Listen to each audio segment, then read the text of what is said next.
किसको देखने आई हैं? मोदी जी को। मोदी जी को।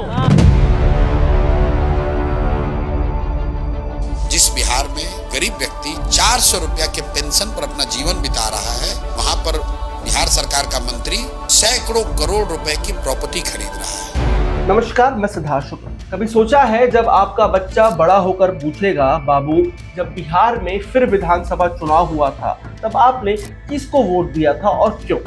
तो आप क्या जवाब देंगे? बेटा मैंने अपनी जाति को वोट दिया था। क्या वही बच्चा बोलेगा कि स्कूल में पढ़ाई अच्छी नहीं होती, आप नेताजी को वोट देते हैं क्यों? तो आप क्या कहेंगे? सोचिए, उस बच्चे की आंखों में जो सवाल उठेगा वो सिर्फ आपके जवाब पर नहीं, आपके फैसले पर उठेगा।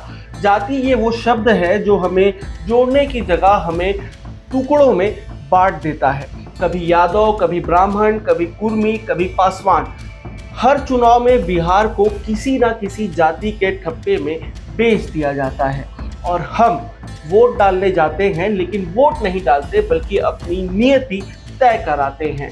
आज बात उसी बिहार की, उसी राजनीति की जहां जात का समीकरण सबसे बड़ा खेल है और यही खेल तय करता है कि बिहार हर बार क्यों हार जाता है, बिहार हर बार क्यों पिछड़ जाता है, विकास की मुख्य धारा से क्यों नहीं जुड़ पाता है। बिहार में विचारधारा अब किताबों की चीज बन चुकी है।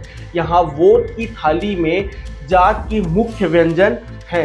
कोई यादव बोले हमारा नेता तेजस्वी है, तो ब्राह्मण बोले हमारा भरोसा बीजेपी, कुर्मी बोले हम नीतीश के लोग हैं और वहीं पासवान बोले कि हमारा भरोसा चिराग पर है। मतलब बिहार में चुनाव नहीं होता बल्कि बिहार में जातिगत सम्मेलन होता है। लेकिन सवाल ये है कि क्या कभी किसी ने पूछा है हम किसे वोट दे रहे हैं, जात को या फिर अपने और अपने बच्चों के भविष्य को?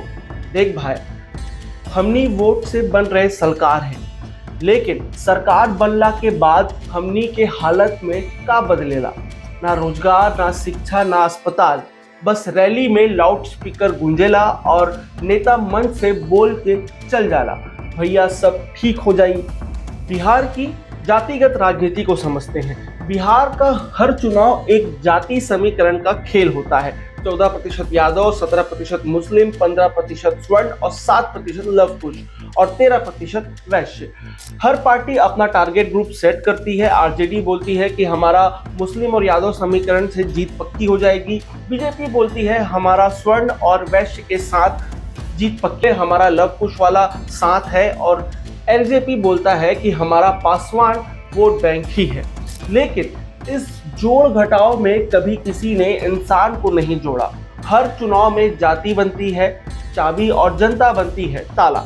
नेता चाबी घुसाता है, ताला खुलता है, सत्ता बदलती है, पर गरीबी, बेरोजगारी, पलायन वहीं के वहीं रह जाती है। प्रशांत किशोर का वो बयान याद है जब वो बोले थे, एक बच्चा पतीले से चावल निकाल कर ऐसे खा रहा था जैसे जिंदगी में पहली बार पेट भरा हो। और एक गांव की औरत बोली, हमारा बेटा साल में एक बार घर आवेला, बस होली या छठ माँ। यह है बिहार का असली चेहरा, जहाँ कोई पॉलिसी नहीं, सिर्फ पॉलिटिक्स है। जहाँ नेता गरीबी मिटाने नहीं, गरीबी दिखाने आते हैं। जहाँ बेरोजगारी पर भाषण होता है लेकिन समाधान नहीं होता। बिहार के जवान दिल्ली, मुंबई में मजदूरी कर रहल बा क्योंकि बिहार में अवसर नहीं बा। बिहार की लड़की आज भी सोचती है कि स्कूल दूर ना हो क्योंकि रास्ता सुरक्षित नहीं बा। और नेता वो जाति का नाम लेकर वोट मांगता है, फिर 5 साल के लिए गायब हो जाता है। बिहार में जाति एक भावना नहीं, अब एक नशा बन चुकी है। लोग कहते हैं हम यादव हैं इसलिए आरजेडी को वोट देंगे, हम राजपूत हैं इसलिए बीजेपी, हम पासवान हैं इसलिए एलजेपी। लेकिन क्या कभी किसी ने कहा है हम बेरोजगार हैं इसलिए उस पार्टी को वोट देंगे जो नौकरी दे, हमें हमारी गरीबी मिटाए और हमें रोजगार दे, इसलिए वोट देंगे, विकास के लिए वोट देंगे। हम माँ बाप हैं इसलिए उस नेता को वोट देंगे जो बच्चों का भविष्य संवारेगा, हमारे बच्चों को रोजगार देगा, हमारे बच्चों को शिक्षा देगा। क्या कभी किसी ने ये सवाल पूछा है? बिहार का दर्द यही है कि यहाँ हर कोई अपनी जाति के लिए लड़ता है। पर किसी ने बिहार के लिए नहीं लड़ा। राजनीति का चाल और जनता का भ्रम। राजनीति ने बहुत चतुराई से जनता को दो हिस्सों में बांट दिया है। पहला जो सोचता है और दूसरा जो वोट डालता है। जो सोचता है वो सिस्टम बदलना चाहता है और जो वोट डालता है वो जात देखकर वोट डालता है। और नेता इन दोनों को देखकर मुस्कुराता है। देख भाई, चुनाव में मुद्दा ना शराब मिलेला और जहां मुद्दा खत्म वहां मस्तियां शुरू हो जाला।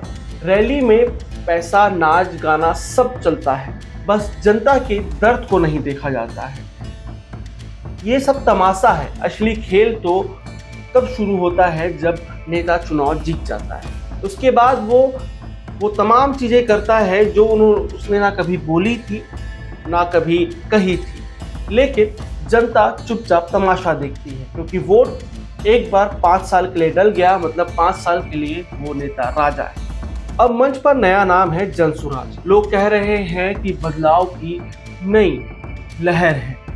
प्रशांत किशोर कह रहे हैं हम नीति लेकर आए हैं, जात नहीं। लेकिन सवाल ये है कि क्या बिहार की जनता इस नई सोच को अपनाने को तैयार है या फिर वही पुराना चक्र चलने वाला है, काहे कि हम यादव हा, काहे कि हम ब्राह्मण, यही चलता रहेगा। अगर सच में बिहार को बदलना है तो सबसे पहले बिहार के वोटरों को बदलना पड़ेगा, क्योंकि परिवर्तन नेता नहीं लाते, जनता लाती है। बिहार की गलियों में आज भी बच्चे कीचड़ में खेलते हैं, माँ लकड़ी के चूल्हे पर रोटी सेकती है, पिता मुंबई में मजदूरी करता है और चुनावी पोस्टर पर वही पुराना चेहरा मुस्कुरा रहा होता है। हर 5 साल बाद वही नारा लगाया जाता है कि बदलाव लाना है, लेकिन बदलाव कभी आता नहीं है। अब वक्त है कि आपको जागना होगा, जात से ऊपर उठना होगा। अब वक्त है बिहार को जात नहीं विचार से पहचान देने का है। अब वक्त है एक ऐसे बिहार का जहां बच्चे जात नहीं भविष्य पूछे, जहां रैली में नाच नहीं नीति दिखे, जहां वोट धर्म या जाति से नहीं विकास से तय हो। क्योंकि अगर इस बार भी आपने जात देखकर बटन दबाया तो अगले 5 साल तक कोई आपको देखकर बोलेगा भाई बिहार फिर से फेल हो गया। इस बार बटन दबाने से पहले एक बार आंख खोल लेना, क्योंकि ये वही बटन है जो या तो तुम्हारा भविष्य संवारेगा या हमेशा के लिए ताले में बंद कर देगा।